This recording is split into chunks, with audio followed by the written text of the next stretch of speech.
Hello and welcome to today's Sequent Learning Networks webinar titled How Best-in-Class Cross-Functional Product Teams Drive Your Business. It is my pleasure to introduce our speaker for today, Judy Itzkovitz, Senior Vice President of Research and Benchmarking.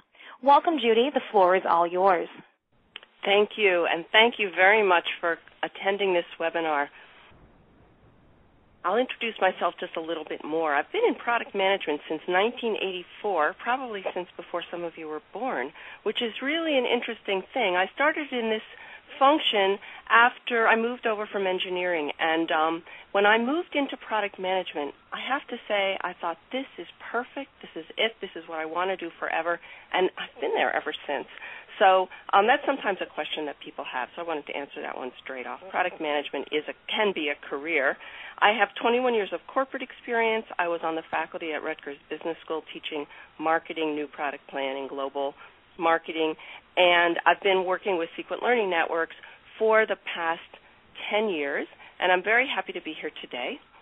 Let me tell you a little bit about our company. Bottom line, Sequent Learning Networks is focused on product management solely. We are focused on both the product manager to help people get the skills that they need.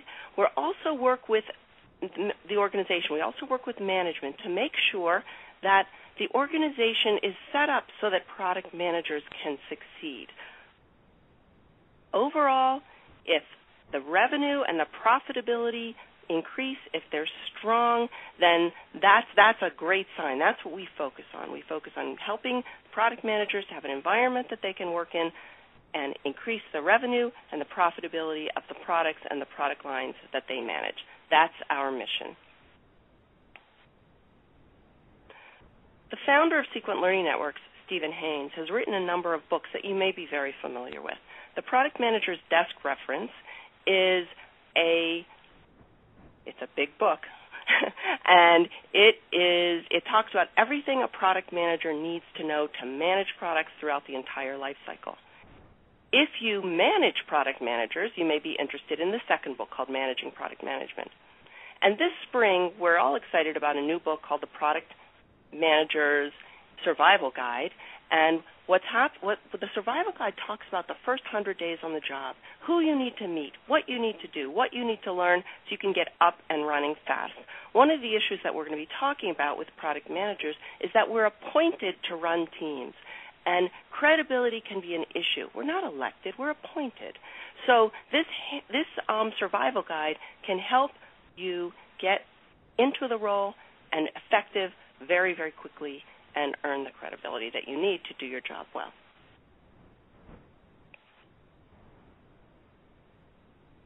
We have a newsletter at Sequent Learning Networks that we hope you will sign up for. Here's the URL for it. The newsletter has articles that are key to product managers and to their management. They're not only our perspective on things. We do lots of research at Sequent Learning Networks. We share some of that through the newsletter. We interview product managers and product management executives, and every quarter the newsletter is issued, and the topics are great. We have the newsletters archived, so please take a look. The other thing that you want to think about, I hope, is we have a blog. It's called the Product Management Exchange. If you go to the blog, you will see, if you go to the Product Management Exchange, you will see about 50 articles written by product managers. These are very short. They talk about the situation, what the product manager did, and what they learned. We invite you to read them, we invite you to comment on them, and we invite you to write them. So please go to the Product Management Exchange, and I guarantee you'll find them interesting. The next thing I want to talk about is our workshops. I told you earlier that Sequent Learning Networks is focused on helping product managers do their jobs very well, manage their products and product lines to increase the profitability. To that end, we have workshops. One of the workshops that we hold every month somewhere in the country is Product Management Essentials. In addition to that, we have different deep dive courses that happen throughout the year, courses on road mapping, courses on post-launch product management, courses on product strategy. So take a look at our website, and we look forward to seeing you at a workshop soon. We also are involved with the Product Management Executive Board, and we have leadership summits twice a year. If you want your executives to learn about how product management is done in other companies, to get some new ideas to bring back to the company, I suggest that you find out about the summit and encourage them to come. This is an opportunity for them to hear from other product management executives. This isn't a Sequent soapbox. We're not talking. Our members of the executive board are speaking to each other. The summits are very, very useful. People learn a lot. So let's get into our topic about cross-functional teams.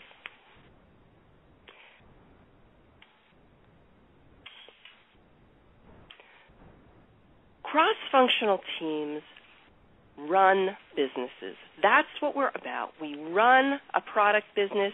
We run a product line business. And the reason that this is so important is that a company might have 300 different products, perhaps many, many more. And the difference between someone paying attention to 300 products and focusing on one product is huge. It's a huge difference. Many companies have project teams that manage products. Fewer companies have product teams that manage products. And product teams that own and manage a product throughout its life cycle can be very powerful, can have a huge impact on the top line and on the bottom line. But we're going to talk about what makes these teams work, what makes them more effective, who should be on them, who should be running them. But before I jump into that, let's talk about what is a product. When I say the word product, I mean anything that you sell. It can be tangible, it can be intangible. It can be software, it can be a tangible product, it can be a course. All of these things are products. And we talk about managing them like managing a small business inside a larger business. So the first thing I want to do is find out what your role is. The majority of the people that have answered this poll so far are in product management. We also have people, I'll let you see.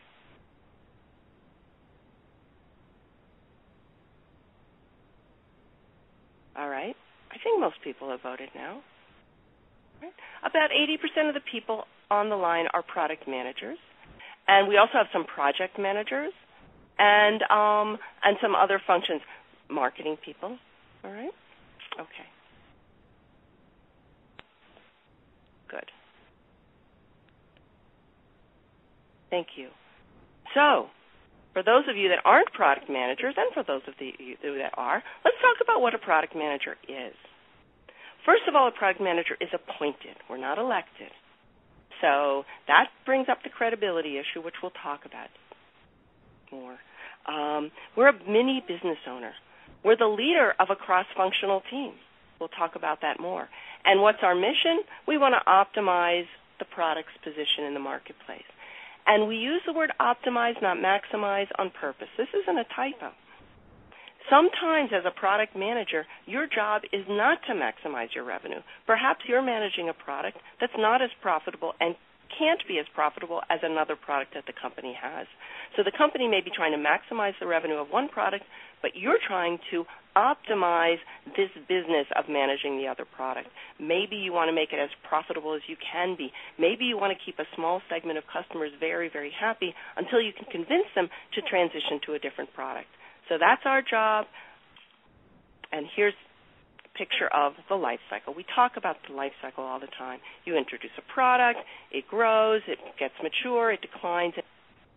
But it's not that simple. It's not that simple because, first of all, you need to think about what am I going to introduce to the marketplace? In fact, what's going on in the marketplace? What's going on in this industry? What's going on in the world? What segments are there? What groups of customers are there? Which ones should we be focused on? Then you can start to think about, what concept should we be? What products could we introduce to this marketplace? So first, the first phase is discovery and innovation, right? What's happening? What strategy should we use? And then you can focus on what's the concept? What products should we think about introducing to this marketplace? Are they a good idea for our market segment? The next thing to do in product planning is to focus on feasibility. While this might be a good idea for the marketplace, while this might be a good idea for our customers, can we do it? Can we do it, and can we make money doing it? Do we have the right resources? Do we have the right expertise? The next thing to focus on is defining the product. Now, you're not going to define every concept you can come up with. You're not going to define every product that you evaluate feasibility. Think in terms of a funnel. You evaluate a number of concepts, you move a few of them to feasibility, and you move very few of them into definition. You define the product, do a very robust business case, determine whether or not the company is going to invest those big bucks to develop and launch the product, and then manage it in the marketplace. So a product manager is managing a product throughout the entire life cycle. And if you look at the bottom of this chart, there's a huge list of things that the product manager must do. That's a very daunting list of items, and no one person can do them all. So what do we need? We need a team of people to help us. And this is a team of people that will work with us. The team is from various functions. Imagine, if you will, a bunch of smokestacks. Many organizations, the functional organizations, are like independent smokestacks. One smokestack is sales, another is finance, another is supply chain, maybe another is engineering, and another is marketing. And these organizations all have an executive who runs them. They all have objectives, and everybody in that function is focused up, making the vice president happy. Okay? What does the product manager do? What does this cross-functional team do? What they do is they take representatives from each of those functions, and they pull them together, they work together, and they say, we're focusing on this product. We're focusing on this product line. That's our job. We are the board of directors for this product. What do these teams look like? Well, it really depends. In every company, you'll determine which functions should be represented on the product team. But one thing that's important is that person in the middle, that's the product manager. They're running the team. They're keeping things organized. They're making the meetings happen. They're writing the meeting notes, setting the action items, following up to make sure that everybody in all their functions is working in a coordinated way to optimize the revenue and the profitability for their product. If you think about it, a big company will have a lot of cross-functional teams. The idea is you want a small company mentality. Why do you want a small company mentality? What do you think? When I ask this question, generally what people say to me is, well, a small company can move faster. They can make decisions faster. A small company has more focus. Focus is important. Moving fast is important. But the most important thing is the sense of ownership. While I may be the representative from supply chain, and in my day job when I'm not sitting at a team meeting and working with the team, I may be working on 25, 50, 200 different products. While I'm working with this team, I'm an owner of this product. I'm on the board of directors. That sense of ownership and accountability is what's key here. Earlier I talked about project teams and product teams. Think for a moment about a project. A project has a beginning, it has an end, it has an objective, it generally has a budget, it has a schedule, and when that objective is met, that team disbands. Many times I'll ask people about cross-functional teams in their company, and they'll say, oh, we have cross-functional teams, but they mean project, not product teams. And there's a big difference. The product team owns the product from concept through exit. It doesn't disband when you reach a certain point. Someone always has to be minding the store. Someone always has to be running the business. So we're going to do another poll here. And the poll is, do you have cross-functional product teams in your company? Product, not project.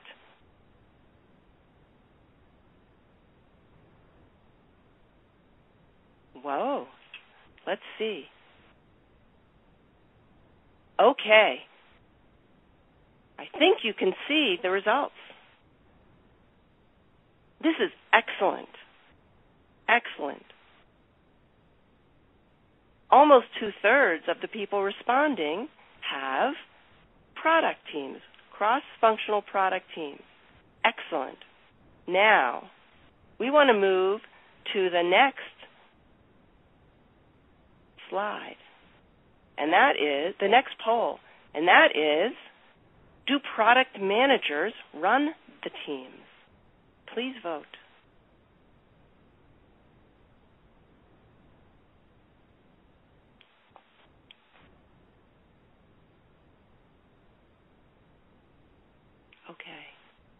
Okay.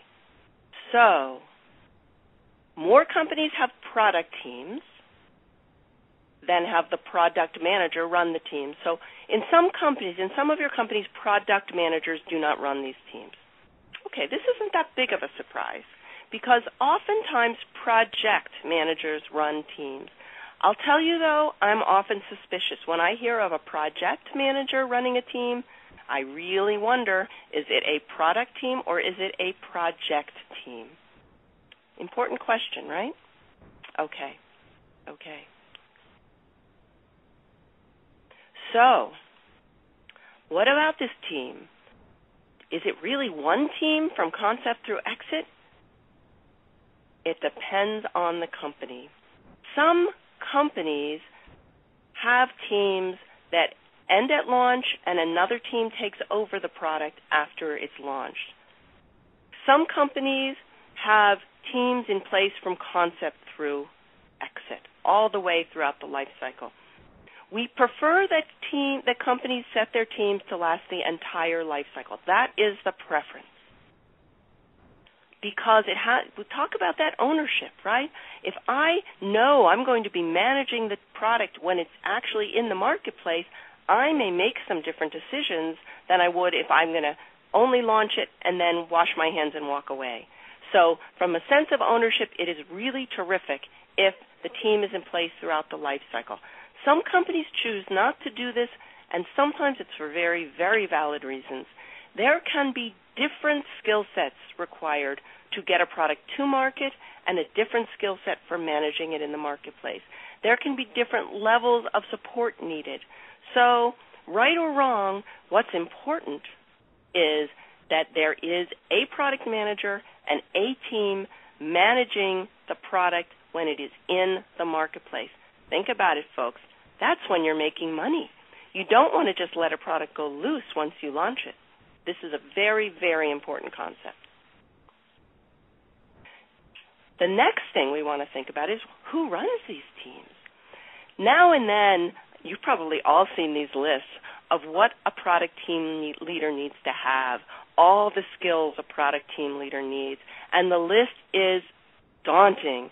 You might as well just paint a red S on our chest and give us a cape and say, okay, super product manager is here. Well, the fact is I have seen every type of personality run product teams. I've seen many different types of personalities be strong, effective team leaders. What matters is understanding what the team leader needs to be, and in case you don't have a skill, surround yourself with people who can support you and have that skill. Recognize your strengths, go with them, and get support for what you're not strong with. However, that said, a product manager needs leadership skills. That's one thing that's very, very important, right? The product manager has to inspire the team. They need the team to work with them. One of the big challenges in product management is the people on your team, the cross-functional members of your team, don't report to you. So you have to inspire them to work with you. You need to show them the vision, where you think this product can go, so that they give you support. Every day, every person on your team has to make decisions of where to spend their time, what to do, and everybody's busy. Everybody's busy. A team leader that has great leadership skills will inspire their team to work with them, inspire their team to make decisions to support the team every day. The next characteristics that a product team leader must have is a customer and market focus. That is the job of the team. The team is there to represent the customer to the company. Sometimes companies will make decisions that seem cost-effective but hurt the customer. The product team and the product team leader always needs to be thinking about what's happening in the marketplace, what's happening with our competitors, what do our customers need. They need to focus externally. It's very easy to get caught up in internal issues, but the product team leader needs to make sure they maintain that external focus. And then, finally, they're running the business. They need to understand the financials. They need to understand business cases. Okay. Who's on these teams? Well, you have different levels of team members. There are some team members that are involved in the cross-functional team all the time, in all phases of the product's life cycle.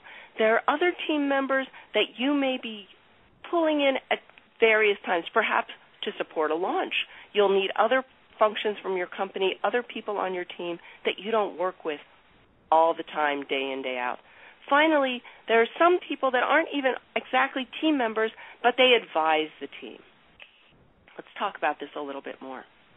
When I was running my very first product team, I had functional team members. It looked sort of like this. There was somebody from marketing, someone from finance, and one of the things that surprised me, when it came time to launch my product, my marketing team representative showed up with like 4 other people.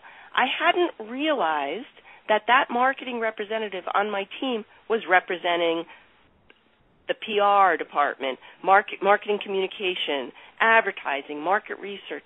When you think about it, every functional member on your cross-functional team is representing multiple people in their organization, multiple functions within that function.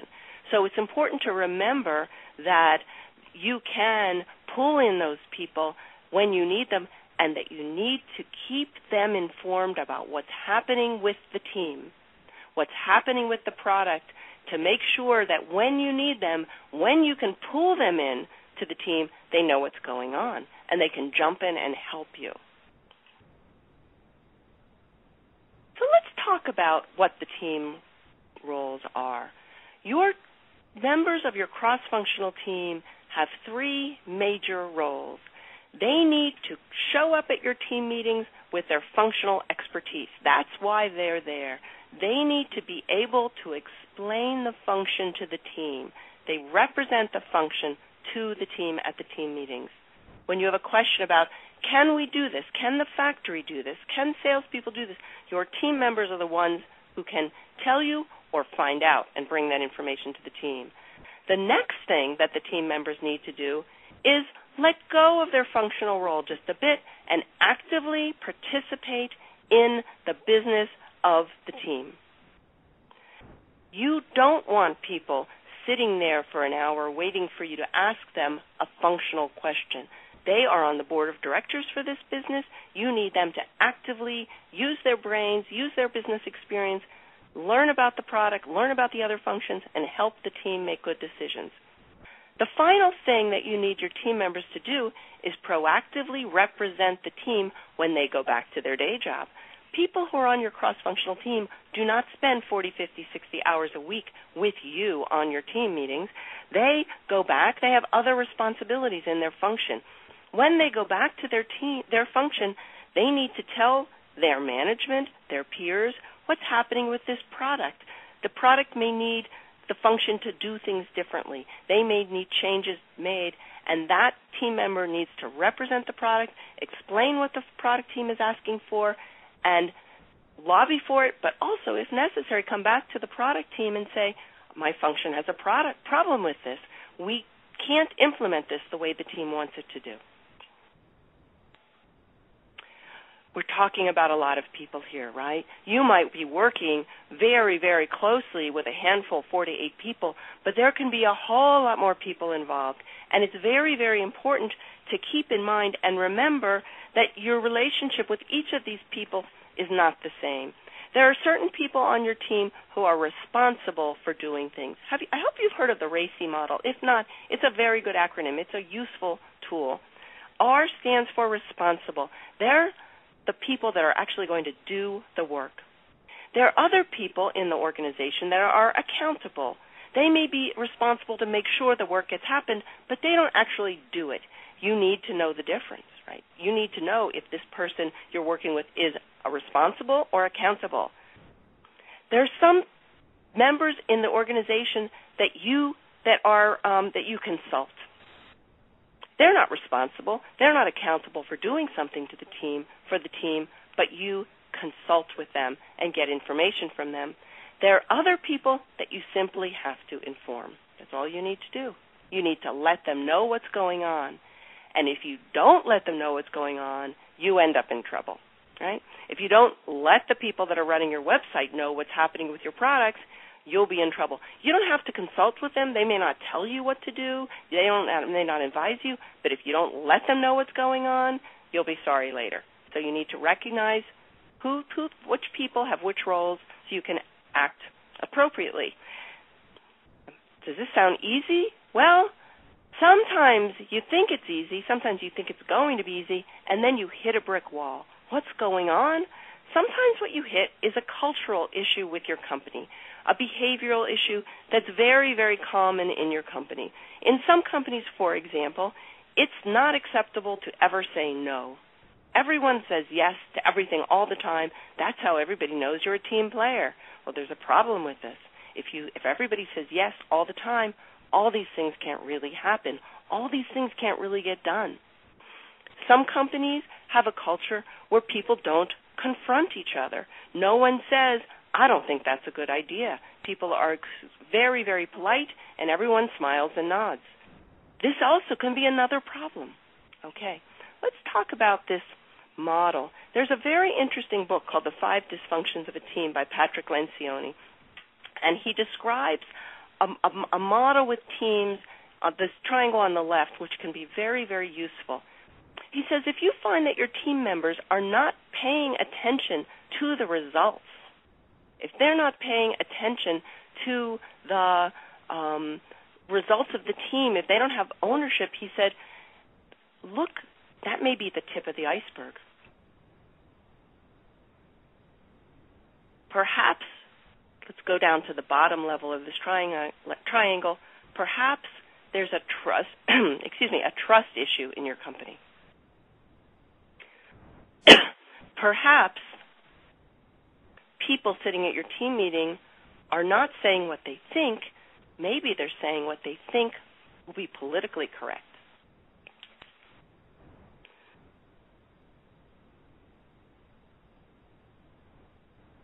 Excuse me. Okay.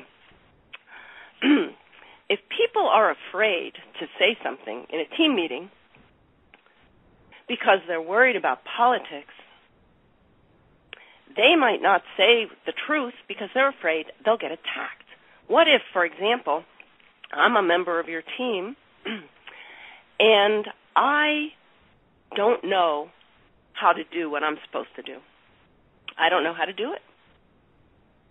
If I'm afraid of telling the truth, I won't say it. Now, if I don't know what I'm doing, then the team's not going to be that effective, are they?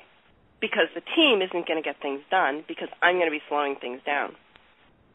If I'm protecting something like I don't know how to do something, I'll be afraid to challenge other people. Imagine someone puts a plan on the table, and I'm sitting there thinking, that's a terrible plan. That might be the stupidest plan I ever heard. If I'm afraid of being attacked, I may not say anything because I'm afraid that they'll attack me. So here I am listening to this plan. I think it's a bad plan. And if everybody around the table is afraid to have a constructive discussion about the plan, perhaps you'll end up as a team adopting a bad plan.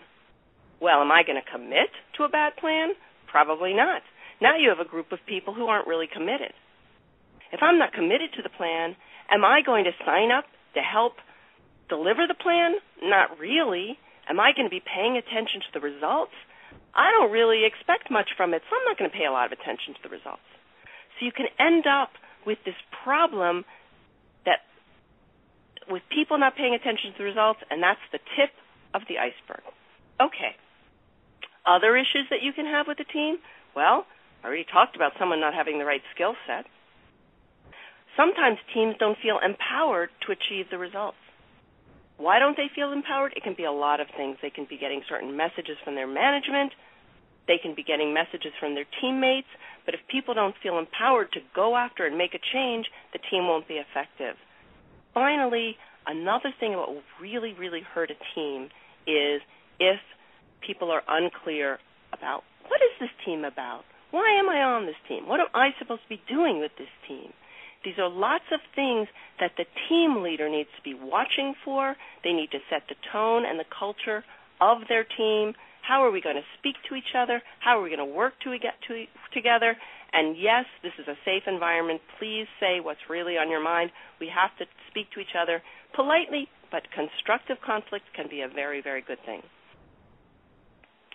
Let's talk about another issue that teams have. I love this quote. We could learn a lot from crayons. Some are sharp, some are pretty, some are dull, some have weird names, and all are different colors, but they all have to learn to live in the same box. It's a little bit cutesy, but the fact is, when you work with teams, diversity is a real issue. Research has shown that if you have teams that are more diverse do a better job of solving problems than the teams that have little diversity. Teams where everybody's the same, went to the same kind of schools, has the same kind of education, they're all going to get stuck at the same point. The same kind of problem will stump them all. If you have a team that's diverse, they'll look at problems in different ways. They're more likely to overcome problems. They're also going to have more discussions and different points of view, so you may consider and, in fact, come up with better plans. Let's do another poll. In your teams, what types of diversity do you have in your team? Please vote. Everybody talks about racial diversity. That's what people think of when they think about diversity. But the fact is, we have many types of diversity.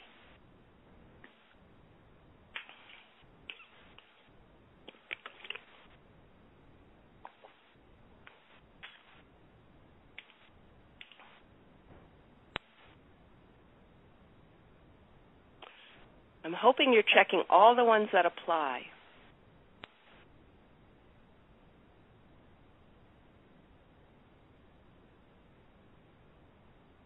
What would we want to see if we had a choice? We'd want to see a lot of diversity. We'd like to see scores of 50, 60, 70 in all of these areas, right? And what are we seeing? We're seeing less than 15% on all of them. Unless I'm not seeing it all. Okay? Here's the next poll.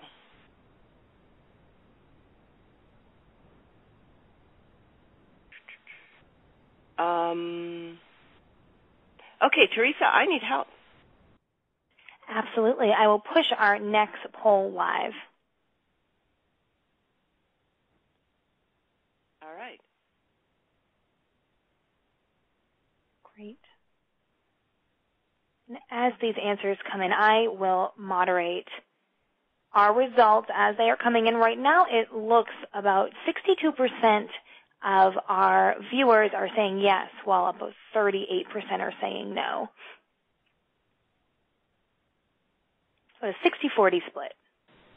Okay, good. So this is an interesting one, isn't it? Right? A diverse team is more difficult to manage. I'm glad that you recognize this. Sometimes people don't.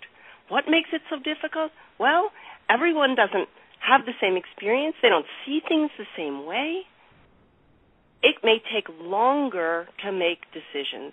This can be really difficult for some people to handle because it seems like we discuss and we discuss and we discuss. But the silver lining here is very, very important. You'll consider more options.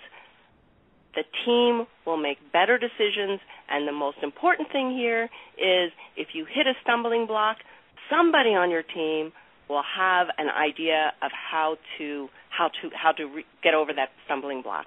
And that's the value of diversity. It's important. We need to drive more and more of it in our teams. We need to proactively try to recruit people on our teams that have different experiences, different education, and different perspective on the business. That will help us. Okay. Another issue that teams have to deal with is teams grow. They get experience, right? Teams form, and during that stage, people tend to be very polite. And then all of a sudden, something doesn't go right. And they hit this storming phase where all of a sudden everybody's fighting. What's going on? And then the team learns how to work together. Call that norming. Then they get good at it. And now they're performing. They're really going great. And then something happens, right? Something happens. You get a new person on the team. Someone leaves, someone new comes, and you have to start all over again. All of a sudden, everybody's very polite, and you start the cycle all over again. It's not a bad thing. It's a fact. The thing that's so important is that the team understand. It's not like everything falls apart when you start storming. We're growing. We're learning how to work together. Many teams are dysfunctional, and one of our clients at Sequent Learning Networks asked us to draw a picture of a functional cross-functional team. Let me tell you a little bit about this. The things that make a team functional are, number one, delegated team members. When you have a team meeting, you want the same people to show up every time. If you have a different person from the sales organization coming to every team meeting, you've got to start all over again. It's a terrible waste for the team. Okay, the team has to have a small number of metrics that they agree to, that they focus on, that they measure. If you're measuring on too many metrics, focused on too many things, you lose focus. The team needs to decide and agree on how are we going to work together. What if you're late? What if someone can't come to a meeting? Should they send a representative or shouldn't they? There's no right answer, but the team has to decide. Excuse me, one second. Okay. That's good enough. Let's go. The team needs authority to make decisions. They need to be held accountable for their results. They need to get resources to support the team, and they need upper management support. Successful product teams have minimized churn. This is important. You want the same people at the team meetings all the time. They work together to meet goals, but they set realistic goals to start with, things that the team can commit to. They are clear communicators. They communicate with each other and with their management about risk. Over time, you want your team members to be loyal to the team. They have a lot of loyalty to their function, but the fact is a business is not one function succeeding. It's the company succeeding in the marketplace. That's what the product team is about, and that's where you want the loyalty. You need to make sure that your teams are learning from each other. If one product team has a great idea, starts to do something in a new and better way, you want the other teams to learn from them, share that. And finally, we're going back to where we started. The team leader is key. You need a good, strong, effective team leader. You need a team that owns this business with the team leader, and you need to make sure that this team is in place throughout the life cycle. This isn't a project that stops and starts. This is a business. I'm bringing up a slide now about raising your product management experience quotient. If you look in the book, The Product Manager's Desk Reference, at the end of every chapter, you'll see a checklist like this. We think that you'll find this very, very helpful. The idea here is that you look and think about what is my skill set in this area. For example, do I clarify the product strategy and make sure that others buy in? If I'm not great at this can be between you and yourself, be honest about this, what am I going to do to get better at this? If you work your way through the skill sets that are listed at the end of each chapter in this book, over time, as a product manager, your skills will get stronger and stronger. And that's really what we're all about. So, before I jump to questions, I just want to encourage you to tell us what you think. We're very, very interested. Come to our Facebook page. Come look at our YouTube videos. See more about Sequent Learning Networks. Find out what and we'd love to know what you think of this seminar. Think if it was worthwhile. And I want to say thank you, and I'm looking forward to seeing your questions. Great. Thank you very much, Judy. I would just like to remind everyone, if you would like to ask a question, go ahead and select the Q&A tab at the top of your screen. You can select Ask New Question, and we will take those in the order in which they come in. Now, our first question today, how do you ensure post-launch focus when you are busy concentrating on upcoming new launches? This is a terrific question. Okay, important question. What this boils down to is time management. And product managers will say to me, my hair is on fire, right? How can I even think about planning for the next product? Or how can I worry about stuff that's going on in the marketplace when I have a deadline to deliver? Okay, basically, you have to think about things as important and urgent. There are things that are urgent. Reaching the market window, that's urgent. Responding to the customer, that's very unhappy, that's urgent. Right? There are other things that are very, very important, like actively managing the product in the marketplace, because, by the way, that's the product that pays the bills. Or planning for the next generation product. So what can you do? The challenge here and the key here is to block out parts of your week to do the important things. And if you schedule things ahead of time with your team, we're going to focus on this Wednesday afternoon, we're going to focus on this the first 2 hours of Monday from 8 to 10 every single month. You block out some of these things, the important things, and then you unfortunately have to squeeze some of the urgent things into the time that's left over. The other trick that people use is to make a commitment. Why is something urgent? Often it's urgent because you owe something to somebody. And the product manager's to-do list is generally way longer than they can get done in a day. So if something's really important and you want to make sure that you don't forget to do it, a way to handle that is to promise a readout to your management. Promise a report. Promise something, and that will help you and your team focus and help this issue become urgent. Great. Thank you very much, Judy. Our next question, if your cross-functional product team has a standing meeting and a team member is out of the office, how should that be handled? Should you attempt to reschedule? Should you allow for a backup team member to attend, or do you have any other options? This is actually up to the team. You have a choice. If somebody cannot come to a team meeting, the team may say, we would like you to have a representative come. That person can take notes. They can fill you in on what happened. Perhaps, hopefully, they can be prepared to give a readout on what's happening with your function. This could be useful. Other teams will say, we're right in the middle of a really tough decision. We're making some big, complex decisions right now, and having somebody who hasn't been involved will really slow us down. It will be a waste of time for everybody. So they may decide, we don't want you to send a representative. We'll catch up with you after the meeting. We'll catch up with you before the meeting and after the meeting, and that's how we'll do it. A third decision that's totally reasonable, the team may say, we're going to postpone this meeting until we can all be there. It's really that important that we all be there, the real team members, and that's a third option that you have. Great. Thank you very much. And I would just like to speak to our audience quickly. You'll see that there is a survey on your screen. If you could just take a moment to fill that out, we appreciate any feedback you can provide us, and we will continue answering your questions. Our next question, Judy, how do you maintain ownership and credibility when your director is part of or wants to be part of your product team? Oh, boy, this is a tough one. Okay. That's a good one.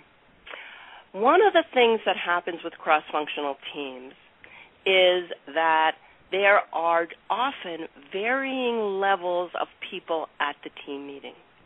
One function might be represented by a director or even a vice president, and another function may be represented by an assistant first-level manager, okay? And when you have a team like this, it's important for everybody to recognize that when you're in a team meeting, when the door is closed, levels don't matter anymore. What matters is a bunch of people getting together to manage this business as well as possible. If the product manager's management wants to come to the meeting, that's okay. I would actually discourage them, but if you don't have a choice and they're coming, then you have to have some conversations with them before the meeting about how are we going to work this. You be honest about it. This is a little bit awkward. I work for you, right? So I'm going to run this meeting in this way, and make an agreement about how that person should act during the meeting. The agreement might be that if that person doesn't like something that you're doing, they talk to you about it offline. That might be a deal that you make. That might make you feel more comfortable running the meeting. On the other hand, as a team leader, you might prefer that they just jump right in and participate. The challenge will be if the rest of the people on the team will continue to actively participate if there's a high-ranking person in the room. If people start, if they stop speaking, if your functional representatives stop actively participating because there's someone at a really high level in the room and let that person do all the talking and all the decision-making, you've lost the beauty and the power of the cross-functional team, and you may have to have a serious conversation with your director about not attending. Great, thank you very much. And how do you deal with a team member who isn't meeting their commitments to the team? Okay, here's my method. My view is 3 strikes and you're out. Here's what I do. The first time someone doesn't do what they committed to, I very simply reschedule the due date. I say, when can you do this? That's it, no questions. The second time someone doesn't do what they committed to, I want to know why. I have a conversation with them. What happened? What got in the way? What do you need? And then we reschedule. We get them what they need. We find out what was wrong and try to make it so that they can succeed, and then I reschedule. The third time someone doesn't meet their commitment to the team, I go and talk to their management. This is important because sometimes I'm surprised at what the management says. Sometimes their boss says, oh my goodness, I didn't know they weren't doing what they were supposed to do, and they jump right on it and they fix the problem. Sometimes, though, they say, listen, we're very busy over here, and we don't think this is a very important project. So I was forced to send somebody to sit on your team, but I told them not to really do much for your team because they're busy. They have other stuff they're supposed to do. This is important information because this shows the team leader that that function is not aligned. This actually becomes a problem not for the team leader but for their management. At this point, the team leader should go to their management and say, we have a problem with that function. That function doesn't think this is important. I am willing to lead this team. We're going to make this happen, but in order to make it happen, the management of our company needs to align on this effort, that this is in fact important. If we can't do this as a company, we may not succeed as a team because I need team members that are committed. Great, thank you very much. Now, once in life cycle management, what are the critical things to discuss with the core team to keep them engaged? Things that are better conveyed in a meeting setting opposed to an informational email blast. Okay. This is an interesting topic. Informational emails are interesting, right? Because you can send them out, but people may or may not read them. There's a lot of information overload. So part of the point is sending out information, you have to be careful. Number one, people may not actually be receiving the information. Number two, there are certain things that are very important to discuss live. For example, a team is responsible for their revenue and profitability. So the team should be evaluating the profit and loss statement for their product and product line. And when they do, they're going to see things on the profit and loss statement that need to be investigated. And it's an important live discussion for the team to look at the profit and loss statement, look at what the issues are, have a discussion about what might be causing a problem, figure out what to do about this, and as a team, reach a consensus on the next steps. This is not an informational blast. This should not be an email exchange. You need everybody together talking about, looking at, understanding, and making a decision at the same time. This is one of the things that the team should be doing live. Other things that the team should be doing live is there should be some status, not extensive hours of status reports, but you want to have some status from each of the functional team members so the team as a whole understands what's happening with the various products. The team may be managing a product in the marketplace. They may have another product they're bringing to the marketplace. They may have another product that they're thinking they should be exiting the marketplace on. They need to be actively discussing all of these at the team meeting. Great, thank you. And how can you explain how the product management puzzle fits in with competing concepts like project management, agile development, etc., to a company that this is new to? Okay. Project management is very important. I wouldn't say that it's competing. Product managers do some project management. There are huge projects at companies, huge development projects that have to be managed, sometimes there are huge customer installations that have to be managed. Project management is perfect to manage these things. But projects are different than products. Projects end. Products are alive for many companies for years and years and years, and they have to be actively managed the whole time. A project manager is focused on getting these tasks done within time and within budget. The product manager has a broader view. They're looking at the marketplace. They're looking at customer needs. They're not focused on can we get this done in this time frame. They're also focused on what is it we should be doing. It's a much broader focus than project management. Agile is a software development tool. It's a process of software development. It also is not focused on the market. What should we do? What's our marketplace need? What are our competitors doing? What do our customers need? It's focused on developing the product, not which product should we develop. Okay?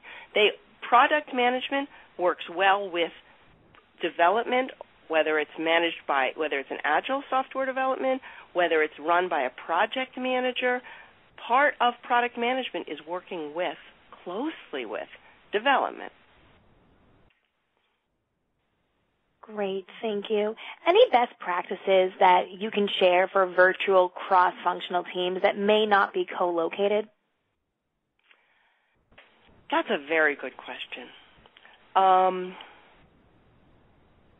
One of the biggest challenges virtual product teams have, it seems silly, but it's a really big challenge, is what time of day are we going to meet?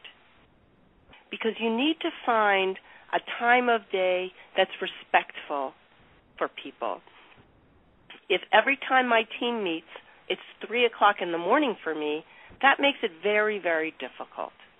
That's one thing the team needs to think about. Work very hard on choosing a time.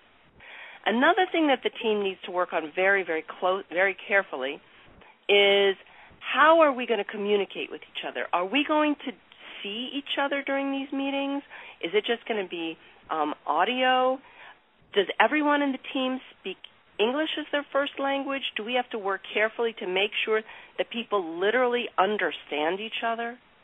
So the team that's meeting virtually has more challenges than the team that's sitting there face-to-face. Finally, what I would recommend to a team leader is if you have a team that's meeting virtually, you need to know who the players are. You need to meet people. If at all possible, get your whole team together at least once a year or as often as possible. Or you travel around as you can to meet the players. People are more engaged with people that they've met.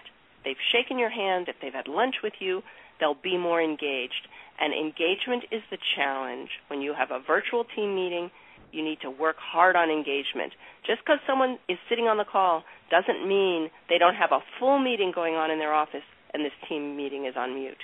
You need to work hard to engage people. That's the challenge. Thank you, Judy. And unfortunately, that is all the time we do have for questions today. But I would just like to hand the floor over to you if you have any closing comments. No, I just want to say thank you. I hope that you found this useful. Please let us know what you think. And that's it. Thank you for your time.